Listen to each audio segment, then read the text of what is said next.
कि जहां पर आज से पहले कुछ रिवाज हुआ करती थी, उस रिवाज से निकलकर आज विज्ञान की पद्धति पे चलने वाले धर्म को मानने का काम जो कर रहे हैं। इसलिए इस ग्राम के जो बुद्ध गदा की कमेटी है, सारी कमेटियों को बहुत बहुत धन्यवाद देता हूं कि इस आयोजन आप लोगों ने कराया, इसके लिए आप बहुत धन्यवाद के पात्र हैं। इसके बाद मैं अपना पहले परिचय दे दूं आप लोगों को, शायद कुछ लोग जानते होंगे और कुछ लोग नहीं जानते होंगे। मेरा नाम विवेक साक्य है और मैं आपके इटावा जनपद के जसमन नगर विधानसभा के एक छोटे से गांव से चल के आपके यहाँ आया हूँ। इससे पहले मैं कल्याणपुर आया था, तो कल्याणपुर के लोगों ने भी फोन किया कि यहाँ आना है आपको, यहाँ लोग जागरूक कम हैं। ये जागरूक होना और जागरूकता लाना, ये दोनों बहुत ही बड़े विषय हैं। जागरूक करने का काम हमारा है और जागरूक होना आप लोगों का काम है। कैसे होंगे ये हम बताएंगे और कैसे करना है ये आप लोग करेंगे। तो मैं सबसे पहले आपको कुछ संगठन की विशेषताएं बता देता हूं कि आज ऐसी क्या जरूरत हुई कि हम लोगों को संगठन बनाना पड़ा और क्यों आपके गांव में आना पड़ा मुझे।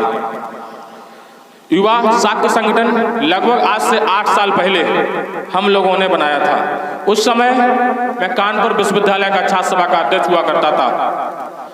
कानपुर विश्वविद्यालय का छात्र सभा का अध्यक्ष होने के बाद भी हमारे समाज में हमारे लोगों को बहुत ही उत्पीड़न होता था।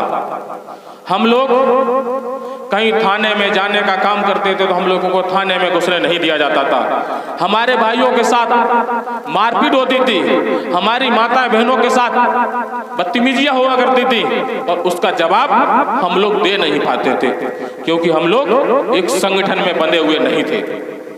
एक संगठन में बंधे हुए नहीं थे, उसकी वजह से जो तमाम दबंग टाइप के जो लोग होते हैं वो हमारे समाज का फायदा उठा रहे थे और आज भी उठा रहे हैं, आज भी उठा रहे हैं। तो इन सब चीजों को सोच के मेरे जो साथी थे, मेरे साथ पढ़ने वाले युवा थे, उन सब युवाओं के साथ हम लोग बैठे, बात की कि क्या होना चाहिए। इस समाज में हम लोगों ने जन्म तो ले लिया है, स्कूल में जन्म तो ले लिया है। स्कूल में जन्म हर व्यक्ति को नहीं मिलता है। स्कूल में जिस व्यक्ति को जन्म मिलता है उसने वास्तव में कोई ना कोई अच्छे कार्य किए होते हैं। तो मैंने सोचा कि स्कूल में जन्म लिया है तो स्कूल का कर्ज भी उतार देना चाहिए। तो हम सारे साथियों ने बैठकर एक संगठन का निर्माण किया जिसका नाम युवा साक्य संगठन रखा गया। युवा साक्य संगठन के तत्वाधान में हम लोगों ने हर गांव, हर गली, हर शहर, हर कस्बा जाने का काम किया है। जहां पर भी हमारे समाज के झगड़े आपस में होते थे, उन झगड़ों को हम लोगों ने आपस में बैठ के निपटाने का काम किया। और जहां पर भी अन्य समाज से हमारे अन्य लोगों से झगड़े होते थे तो उस झगड़ों में हम लोगों ने अगर समाज की गलती नहीं है तो बढ़ चढ़ के हिस्सा लेने का काम किया।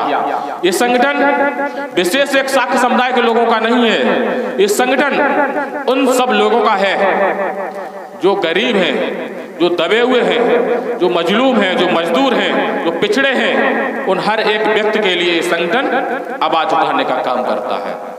आज इस देश में जो लड़ाई है, ये लड़ाई कोई धर्म की, कोई जात की नहीं रह गई है। इस देश में जो लड़ाई आज समय लड़ी जा रही है वो गरीबी और अमीरी के बीच में लड़ाई लड़ी जा रही है। आज इस देश का गरीब एक तरफ है और इस देश के कुछ लोग हैं जो अमीर, वो एक तरफ खड़े हुए हैं और हम लोगों को परेशान करने का काम कर रहे हैं।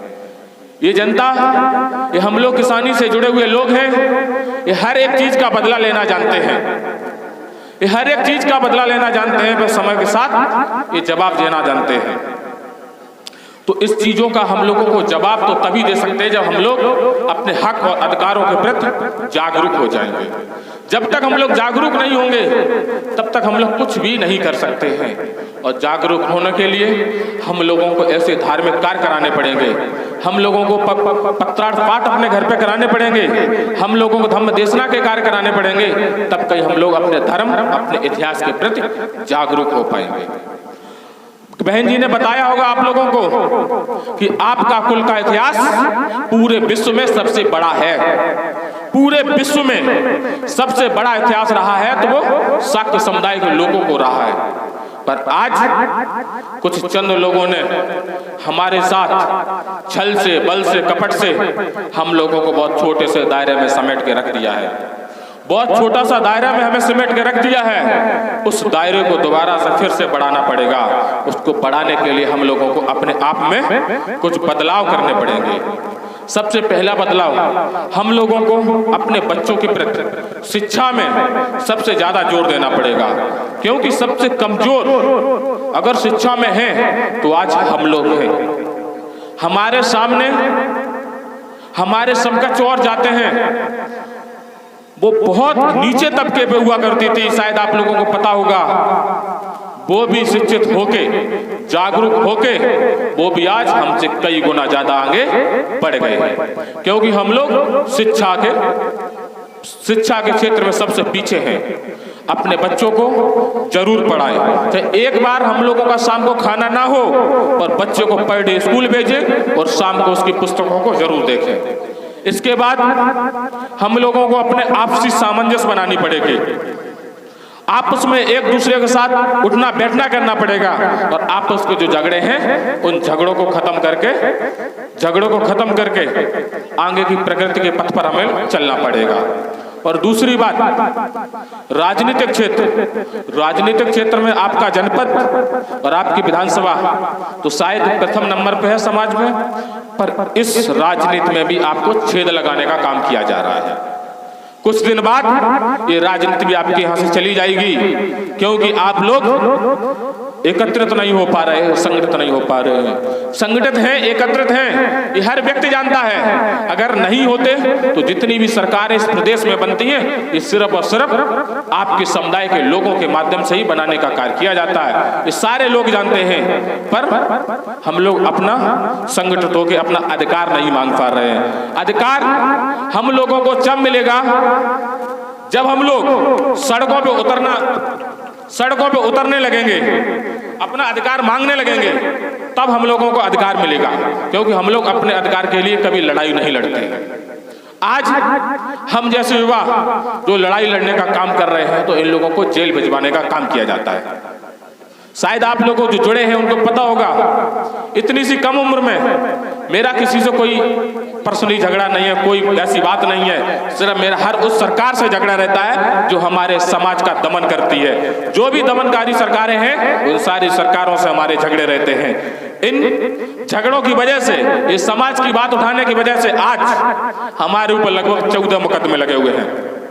अस्वस्थ होने के बाद भी कल भी मैं एडमिट रहा हॉस्पिटल में, और आज भी एडमिट था, शायद बात हुई थी यहाँ के लोगों से। उसके बाद भी मैंने बोला कि मैं आऊंगा, और मैं आया। कल मैनपुरी मुझे कोर्ट में जाके अपनी जमानत करानी पड़ी। इटावा से भी नोटिस आ चुके हैं, यहाँ से भी जमानत करानी पड़ेगी। हर जगह से मुझे कार्यक्रम करने के लिए मनाही कर दी गई है कि जब तक ये चुनाव होंगे तब तक आप अपने घर से नहीं निकलोगे। अगर घर से निकलो तो जेल में डाल दिया जाएगा। मैं ऐसे चैलेंजों को भी स्वीकार किया बैठा हूं आप लोगों की वजह से, कि मुझे पता है जब ये मुझे जेल में डालने का काम करेंगे तो आप जैसे तमाम सैकड़ों हजारों लोग मेरे साथ जेल जाने का काम करेंगे, तो इन जेलों में जगह नहीं रहेगी कि हम जैसे लोगों को बंद कर सकें। इस सरकार को अभी 1 साल पहले उदाहरण भी दे चुके हम लोग हैं। हम लोगों ने जब समाज की लड़ाई लड़ते हैं, समाज के किसी बहन बेटी की आवाज उठाते हैं, धरना प्रदर्शन करते हैं, तो हम लोगों को रोका जाता है। रोक के हम लोगों को बंद कर दिया गया था। अभी कुछ दिन पहले हमको बंद किया गया, उससे पहले एक बार फिर बंद किया गया। पर हमारे जितने युवा साथी हैं, इस लॉकडाउन में भी जब मुझे पुलिस पकड़ के ले जाती है तो हजारों की संख्या में इस समाज के लोगों ने कोर्ट को, कचहरी को, थाने को घेरने का काम किया, जिससे शासन प्रशासन के पैर फुला दिए। तो मुझे पता है कि ये मुझे इस देश की जेलें रख नहीं सकती हैं, और इस देश के जो षड्यंत्रकारी लोग हैं वो मुझे मार नहीं सकते हैं। तो जब तक मेरा समाज, मेरे लोग मेरे साथ खड़े हो गए हैं, और हम लोग साथ खड़े हैं, साथ खड़े होने के साथ में हर तरीके से एक दूसरे के साथ खड़ा होना पड़ेगा। जब तक हम लोग हर तरीके से खड़े नहीं होंगे तब तक हम लोग कुछ नहीं कर सकते हैं। कुछ ऐसी बातें होती हैं जो हम मंच के माध्यम से आप लोगों को अवगत नहीं करा सकता हूं। कुछ हम लोगों को कैडर होता है जो बैठ के ही बता सकता हूं। उस कैडर के लिए भी मैं आपके गांव में आऊंगा, और जब तक आपके यहाँ कैडर नहीं होगा तब तक आप लोग दौड़ोगे नहीं। अभी सिर्फ आप लोग चल रहे हैं, आपको दौड़ना पड़ेगा, और जब तक दौड़ेंगे नहीं तब तक कुछ हो नहीं सकता है। आज तमाम ऐसी समस्याएं आप लोगों के सामने आती होंगी कि क्यों आपने बुद्ध की यहाँ कथा कराई। बुद्ध तो आपके पूर्वज थे, कहीं ना कहीं आपके बाबा परबाबा थे, तो मुझे क्या दिक्कत है। लोग कहते हैं हम लोग सबको मानते हैं, हम लोग सबको मानते हैं। अच्छी बात है कि मैं सबको मानता हूं, पर मुझे कौन मानता है ये तो अभी तक किसी को पता ही नहीं है ना। आप तो सबको मानते हैं, पर आपको कोई पूजने वाला है? आपके भगवान को कोई मानने वाला है? ये भगवान किसी विशेष जात के नहीं होते, सारे लोगों के होते हैं। तो इसलिए आप लोग इस चीजों को छोड़ दें और इस मनवादी व्यवस्था से बाहर निकलें। जब तक इस मनवादी व्यवस्था से बाहर नहीं निकलेंगे तब तक कुछ भी नहीं हो सकता है। आज देखा होगा आप लोगों ने सोशल मीडिया के माध्यम से, बहन जी आपको पता होगा चित्रकूट विश्वविद्यालय एक है, उसमें एक वाइस चांसलर जो विश्वविद्यालय के मालिक हैं, दिव्यांग विश्वविद्यालय है, उसके मालिक ने मालूम है क्या कहा? भगवान बुद्ध के ऊपर आपत्तिजनक टिप्पणी कर दी और हम सारे लोग सोते रहे, सारे लोग सोते रहे। और आज एक कथावाचक बहन जी के स्टाफ की एक कथावाचक थी, उनने सिर्फ थोड़ा सा कुछ बोल दिया था हिंदू व्यवस्था के ऊपर, तो उनको जेल में भिजवाने के लिए सारे लोग एक साथ रोडों पे आ गए थे, पर हम लोग सब लोग एक्टिव हो गए तो उनको जेल में नहीं जाने दिया गया।